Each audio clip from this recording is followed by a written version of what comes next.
안녕하십니까. 두 번째 시간입니다. 오늘은 두 번째 시간이 되니까 이제 그 교회법에 대해서 간단하게 소개를 하고 이제 패러다임에 대해서 말씀을 드리겠습니다.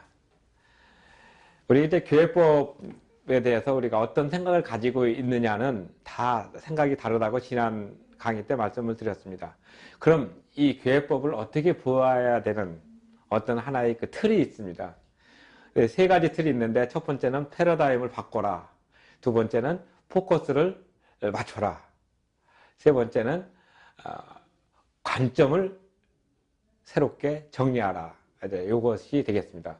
이제 패러다임이라고 한다는 것은 이제 처음에 1961년도에 토마스 쿤이라는 사람이 과학혁명의 구조라는 책에서 처음 언급했습니다. 근데 1961년도 그때쯤 되면은 미국의 어떤 교육혁명이 일어나는 시기였습니다. 그 패러다임이 나오게 된 배경과 미국의 그 공교육에 대해서 간단하게 소개를 하겠습니다. 왜냐면은 우리가 어떤 일을 하든지 간에 어떤 생각의 그 변화를 가지고 있을 때는 그 패러다임을 바꾸는 것이 중요하다고 많이 얘기를 합니다. 1957년도에는 소련에서 먼저 스푸트니크 위성을 발사를 시키면서 우주 개혁의 선두자로 치고 나갔습니다. 그 당시 미국은 자기네들이 세계 최고다. 무엇이든지 자기네들 외에는 없다. 이런 강한 자부심을 갖고 있었는데 생각지도 않게 후진국이라고 여기고 기술 후진국으로서 쳐다보지도 않았던 소련이 인공위성을 먼저 띄워버렸습니다. 미국에서는 발칵 뒤집혔죠. 이게 어쩐 일이냐. 그럼 우리가 교육을 잘못한 거냐. 그런 반성의 시간이 있었습니다. 그래서 미국에서 나온 것이 아폴로 계획입니다. 그래서 케네디 대통령이 60년대가 지나기 전에 달에다가 유인 우주선을 띄우겠다는 야심찬 계획이 바로 아폴로 계획입니다. 바로 그 아폴로 계획을 통해 가지고 교육혁명이 일어났는데 그 당시에 이러한 그 교육의 틀을, 과거의 틀을 가지고 계속 하려다 보니까 한계가 있었습니다. 그래서 그것을 이제 바꿀 수 있는 새로운 모델이 필요했던 것이 그 시대의 상황이었습니다. 우리 시대도 마찬가지입니다. 어떤 하나의 틀이 바뀌게 될 때는 그 하나의 바뀌게 되는 계기가 됩니다. 우리나라의 경우 가장 그 바뀌게 된 틀 중에 하나가 87년도 헌법이라는 체제가 있습니다. 제가 왜 교육법 하다가 헌법을 같이 얘기하고 패러다임을 얘기하느냐. 하나의 구슬입니다. 제 강의 말미에는 이 구슬 세 개가 어떻게 꼬여지느냐. 하나의 목걸이가 만들어지듯이 그렇게 이끌어 갈 것입니다. 그래서 87년도에는 군사의 어떤 그 독재적인 그 흐름에 있었던 시기였는데 갑작스럽게 넥타이 부대라고 해서 셀러리맨들이 거리에 나오면서 민주화를 외쳤고 그 당시 또 헌법도 새롭게 바꿨습니다. 왜냐하면 그 당시 헌법은 세입관 선거라고 해서 간접 선거였는데 그때 직접 선거를 하면서 우리나라 지금 있는 이 헌법이 그때 틀을 완전하게 여야 합의로 바꾸게 되었죠. 물론 지금에 와서 개헌 논의가 있는 것은 그 당시 좀 소외됐다고 느낄 수 있는 그런 그 노동자 계층 또 이런 계층들이 이제 대변하지 못했습니다. 시민연대나 참여연대 이런 것이 조금 부족했기 때문에 지금은 이제 그 부분을 좀 보완하면서 새로운 헌법 개편을 해야 되지 않겠느냐 하는 얘기가 조심스럽게 논의되고 있지만 그 당시 1980년대에는 그런 어떤 흐름이 있었습니다. 그래서 문민정부로 가면서 새롭게 변화된 것이 헌법의 체제가 됐었고 그 당시에 우리 사회의 어떤 큰 흐름이 바뀌었습니다. 마찬가지로 1961년도에 그 패러다임을 변혁시켜야 된다면서 미국 공교육이 확실하게 바뀌었습니다. 기술 중심으로 바뀌었고 그러면서 1969년 7월 21일 날 역사적으로 아폴로 11호가 달에 착륙하는 그런 쾌거를 이렇게 되었던 것입니다. 우리가 이런 역사적인 맥락을 봤을 때 우리가 이런 패러다임을 바꾼다는 것은 상당히 어렵습니다. 패러다임의 원래 뜻은 이제 어떤 그 동시대에 거의 같은 공간에 사는 사람들의 생각의 틀을 전반적으로 있던 그런 틀을 좀 새롭게 변모시키는 것을 의미합니다. 그래서 우리가 어떤 회의라든지 어떤 조직이라든지 어떤 직장에서 어떤 일을 하게 될 때 좀 고리타분하고 과거의 어떤 선례를 너무나 답답하게 되면 야, 그 좀 패러다임을 좀 바꿔야 되지 않겠어? 이렇게 얘기하는 거와 같은 의미입니다. 교회도 마찬가지 아니겠습니까? 성도들의 수준은 예전 같지 않게 높아져 있고 또 사회적인 법적인 어떤 그런 모습으로 교회에 도전이 오고 있고 또 이런 것을 적응을 해야지 되는데 우리는 그 과거의 어떤 그 틀을 가지고 계속 그걸 방어하려다 보니까 이게 여기저기에서 구멍이 나고 또 그런 어려운 일들이 닥치게 됩니다. 그래서 우리도 거기에 맞는 패러다임을 바꿔야 되는데 이 패러다임을 바꾸되 변하지 않아야 될 것은 바로 예수 그리스도에 대한 믿음입니다. 근데 우리는 어떤 패러다임이 바뀌게 되면 예수 그리스도의 형상도 바뀌게 되는 걸로 조금 착각 아닌 착각을 하는 경향도 없지 않아 있습니다. 왜? 현대적인 예수. 또 이런 거에 따라서 또 어떤 분은 역사적인 예수. 그래가지고 이렇게 바뀌었죠. 1991년도에 지은 도미니코 크루스라는 그 신부가 지은 유명한 책이 있습니다. 역사적인 예수. 제가 그 책을 한 670 정도 이렇게 방대한 분량의 책을 읽어보니까 그분은 역사적인 예수에서 예수가 유대에서 농민혁명을 일으켰고 또 어떤 이런 식으로 어떤 그 민중의 혁명을 일으켰던 그런 걸로 묘사를 했어요.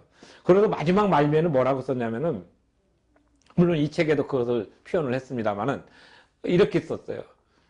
실체는 모르겠는데 죄는 남았더라. 실체는 없어요. 근데 죄는 있더라. 그러면 이 죄의 실체가 누구냐?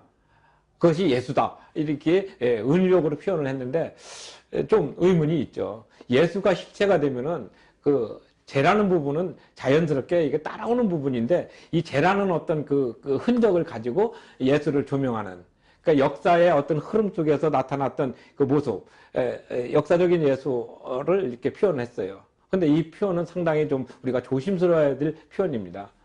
예수는 역사적으로 계셨지만은 그 이전부터 역사를 주관하셨던 분이라는 것을 강조를 했으면은 제가 수긍을 했는데 그 부분은 강조하지 않았더라고요.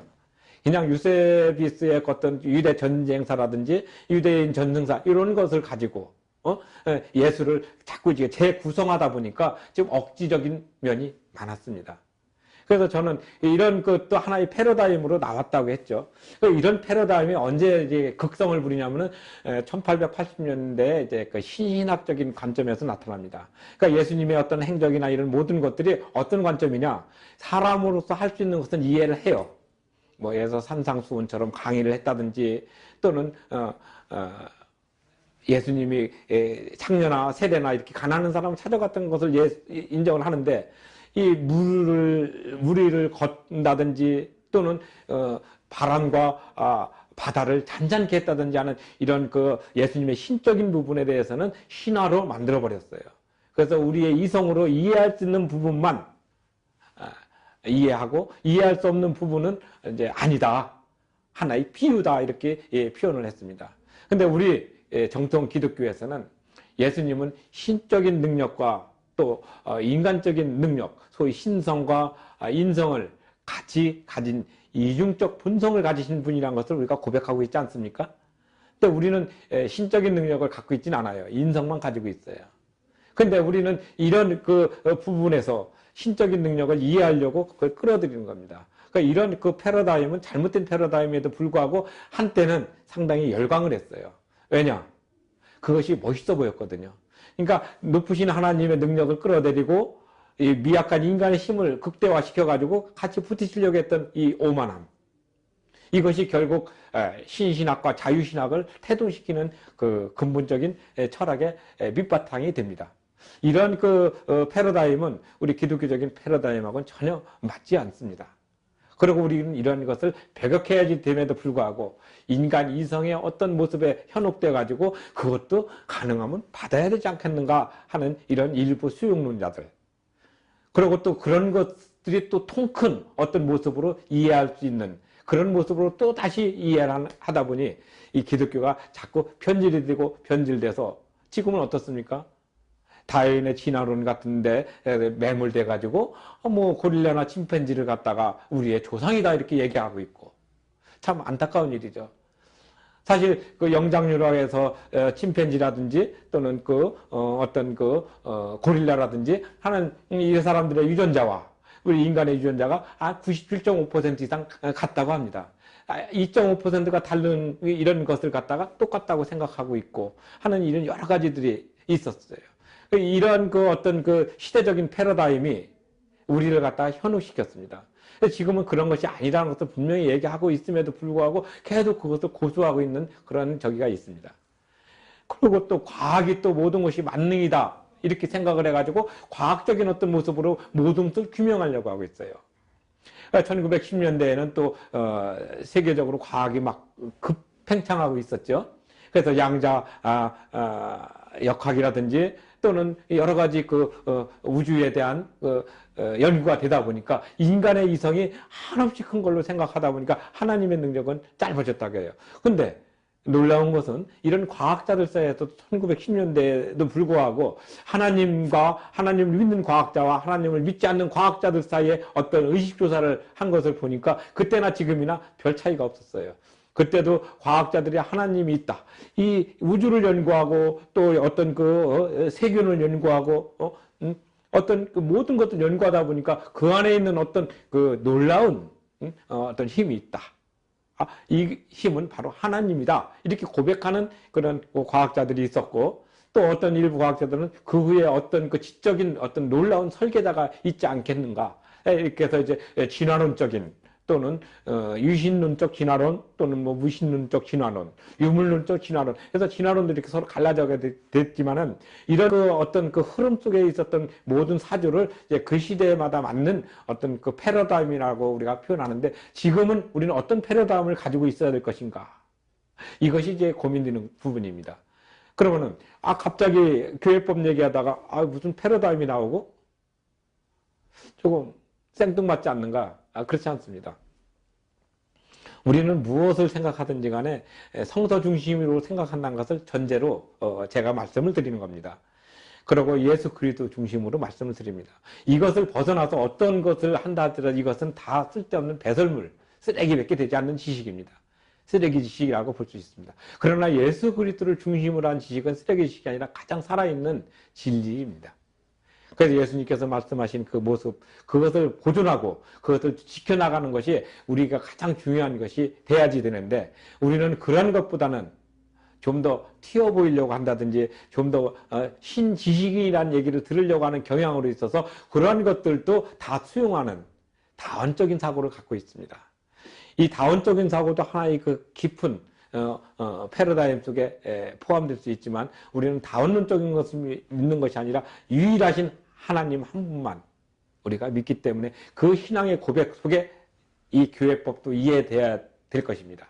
근데 우리는 그런 것들을 많이 생각을 못 합니다. 왜냐하면 그거 생각한다고 해서 현실적으로 수입이 있느냐. 그래서 제가 어렸을 때 교회 나갈 때는 열심히 교회 나가면은 야, 교회 나가면은 뭐 돈이 나오냐? 밥 주냐? 이런 얘기도 많이 들었었어요. 근데 그 시대에는 그런 어려움이 있었어요. 왜? 우리가 생활이 어려웠었거든요. 그래서 제가 어렸을 때는 부잣집만 밥 3끼 먹었지 가난한 집은 아침 좀 늦게 먹고 저녁을 조금 일찍 먹고 그러고 나서 간식으로 뭐 고구마 한두 개, 옥수수 한두 개 이렇게 먹던 그런 시절이 있었어요. 1960년대 실상입니다. 그때는 우리 정부 조직이 이렇게 막 원활하게 있었던 조직이 안 돼서 교회에 가면은 그래도 뭔가 줬어요.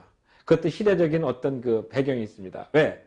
6.25 전쟁이 나고 나서 우리나라 정부의 공적인 조직이 무너졌는데 미국에서 PL480이라고 해서 잉여 농산물을 우리나라에 무상 원조를 해줬는데 그 무상 원조를 해줄 때 어디를 중심으로 해주냐면 교회 조직을 통해서 해줬습니다. 왜냐하면 정부에서 해줄 수 있는 부분이 없었어요.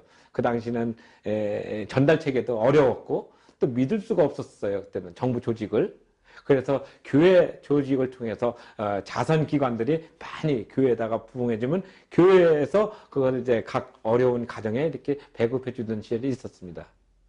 바로 이런 어려웠던 시절을 생각했을 때 우리가 교회를 어떻게 볼 것인가. 그 당시는 또 교회가 중요한 역할을 했어요. 60년대 초에는 경제 발전이 되다 보니까 농촌에 있는 사람들이 도시로 급격하게 유입이 됐었습니다. 이렇게 유입이 되다 보니까 그 사람들이 있어야 될 곳이 어디였냐면 교회였습니다. 그러니까 교회가 사랑방 역할을 했고, 그래도 버팀목 역할을 했고, 그래서 시골에서 올라오신 분들이 사골제빵이나 또는 그런 그 집을 얻지 못했을 때는 교회의 어떤 그 조그만 방에서 같이, 또 그 본당에서 같이 있으면서 교회가 그렇게 중요한 역할을 했었습니다. 그래서 그들이 조금 정착을 하고 직장을 얻게 되면은 사골제빵을 얻어 가게끔 만들고, 또 직장이 또 이뤄지게 되면 또 새로운 직장으로 알선해주고, 그래서 교회가 그런 역할을 해서 교회가 급성장하게 되는 그런 밑바닥적인 배경이 있었습니다. 이런 것도 하나의 패러다임으로 볼 수가 있어요. 왜? 농촌 사회가 일손이 도시로 오면서 도시화가 되고, 그러면서 도시가 커지면서 각 동네에 교회가 한 개 생기던 것이 두 개씩, 세 개씩 생기게 되고, 그러다 보니까 각 교파마다 특색 있는 그 교회가 이제 서로 생기면서 부흥하게 된 역사가 바로 우리 교회 역사입니다.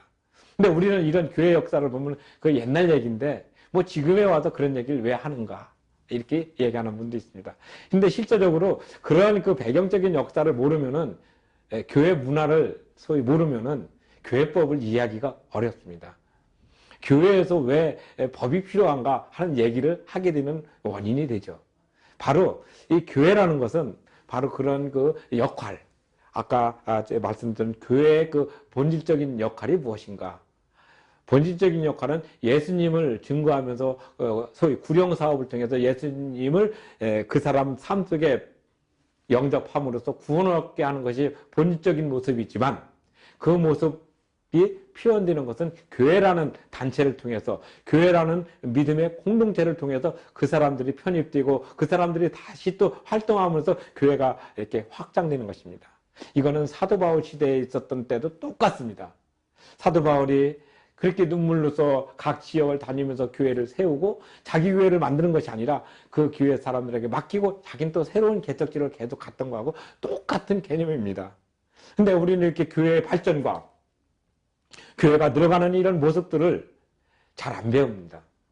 그리고 그런 것이 배운다고 해서 특별하게 도움이 된다고 생각을 안 했기 때문에 지금도 교회에서는 잘 안 배웁니다. 그리고 역사가 있는 교회, 예를 들어서 교회 100주년 기념, 교회 50주년 기념, 교회 설립의 어떤 그런 역사적인 것을 화보로 예전에는 잘 안 남겼습니다. 이제 지금에서야 역사가 필요하다 해가지고 역사를 더듬어서 만들려다 보니까 부실한 자료가 나오고 긍정이 없습니다. 역사를 제대로 알아야 튼튼하고, 또 역사를 제대로 알아야 미래를 가늠할 수 있기 때문에 그런 것을 우리가 기억해야 됩니다. 늘 우리는 역사 속에서 무엇인가 얻어야 되는데 그 역사의 그 반복을 우리가 소홀히 하게 되면 안 됩니다. 그래서 교회법도 바로 이러한 그 교회의 역사가 이렇게 점철돼 가지고 하나의 성문화가 된 것인데 이것을 무시해서는 안 되죠. 그래서 이런 것들을 갖다가 하나씩 만들어가는 그 틀이 있는데, 이런 그 패러다임의 틀을 어떻게 연결시킬 것인가, 그것이 가장 중요한 것입니다. 그래서 지금 1980년대 또는 1990년대, 그다음에 2000년대, 2010년대, 앞으로 2020년대 이 패러다임이 어떻게 변할 것인가? 이것은 또 우리나라는 특수하지 않습니까? 예를 들어서 지금 인구 지형도 엄청나게 많이 바뀌고 있어요.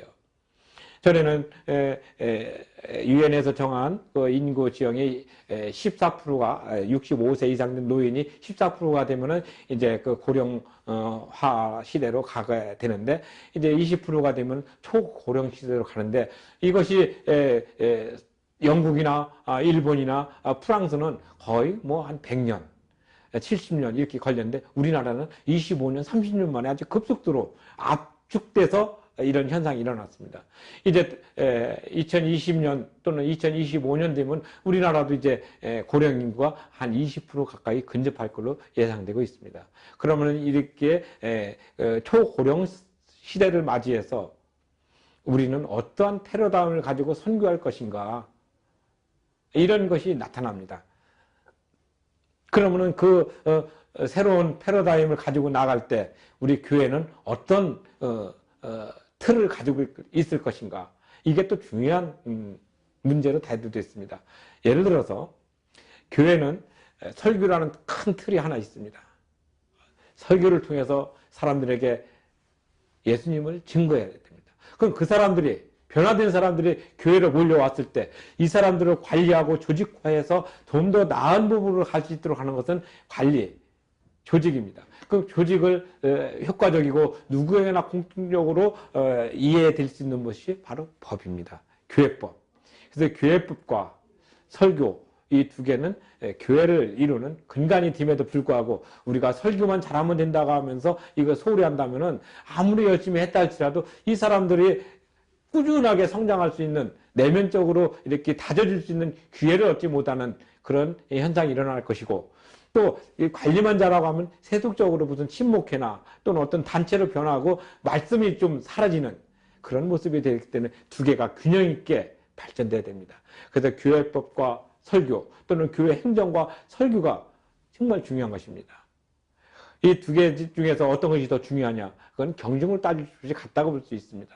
예를 들어 가지고 모세 시대에 십계명을 받을 때 모세가 십계명을 장로들에게 가르치고 이스라엘 백성들에게 가르칠 때 너무나 힘들으니까 그 장인 이드로가 와서 그런 얘기하죠. 당신은 중요한 것만 맡고 나머지 50부장, 10부장, 100부장, 1000부장한테 좀 나눠라.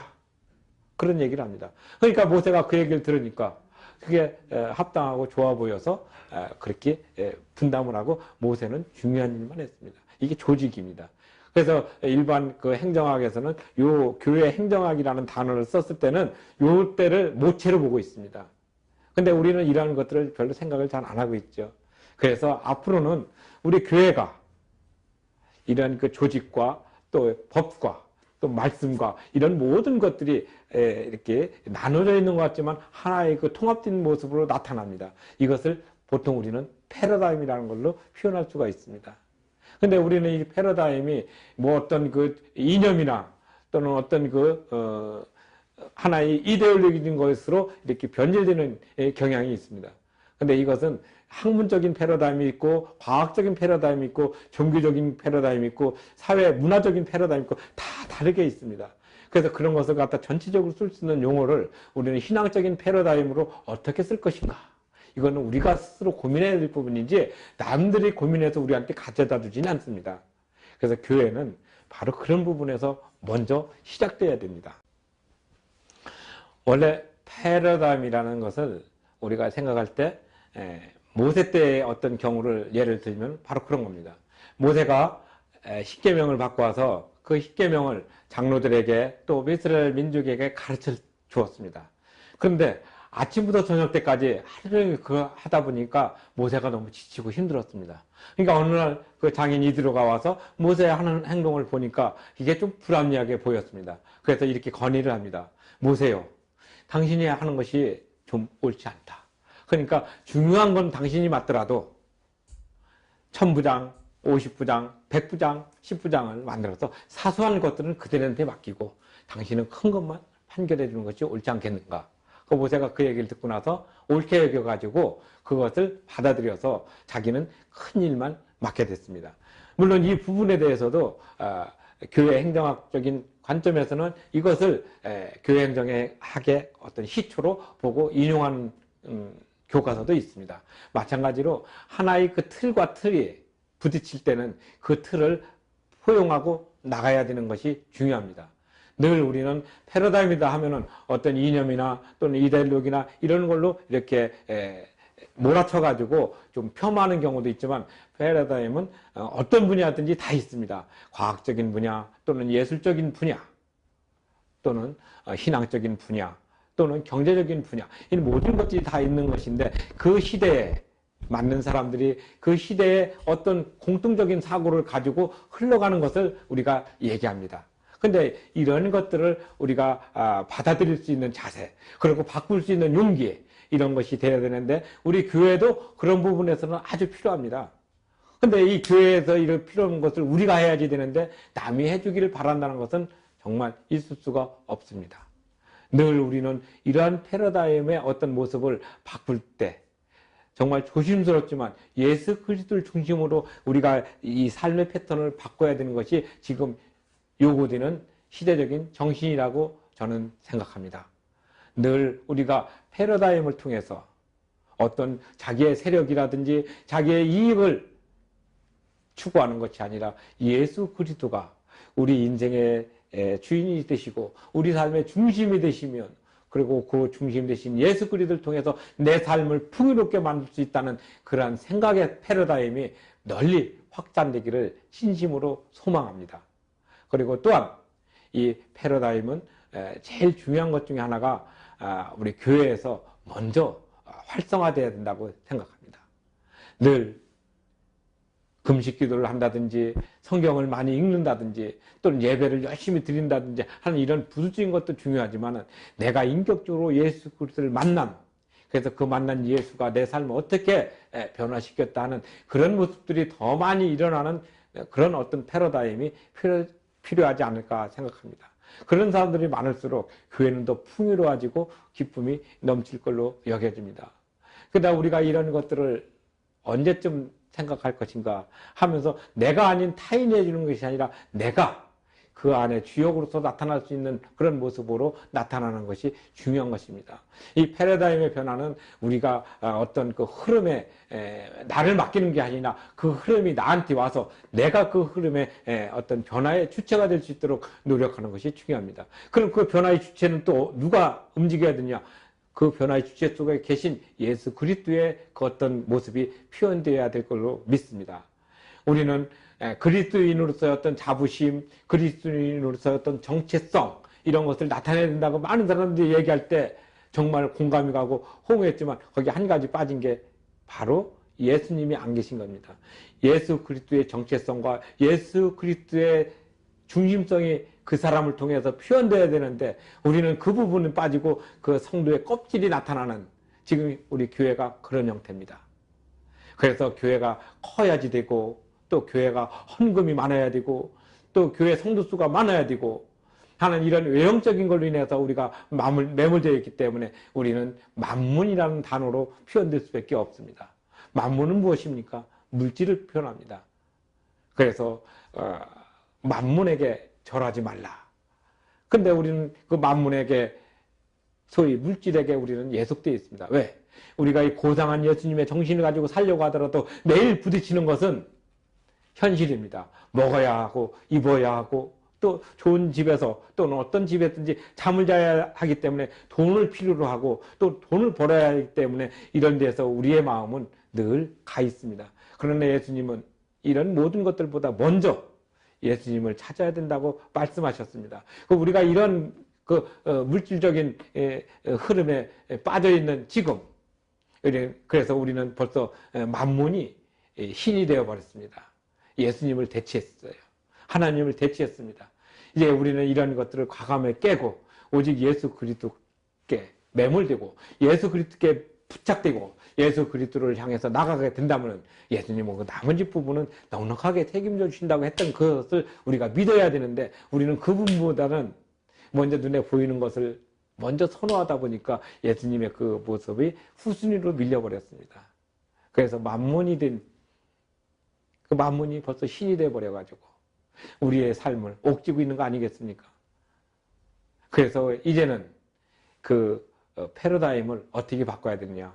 돈으로서 먼저 필요한 것은 분명히 있습니다. 그러나 이 모든 것들은 예수 그리스도를 중심으로 나간다면 나머지 부분은 부수적으로 따라오는 것입니다. 근데 이 따라온다는 것을 믿음으로 봐야 되는데 당장 필요한 그런 부분으로 따지기 때문에 우리의 믿음은 점점 약화가 되고 자본 또는 물질 여기에 예속돼서 우리가 힘들어지는 겁니다.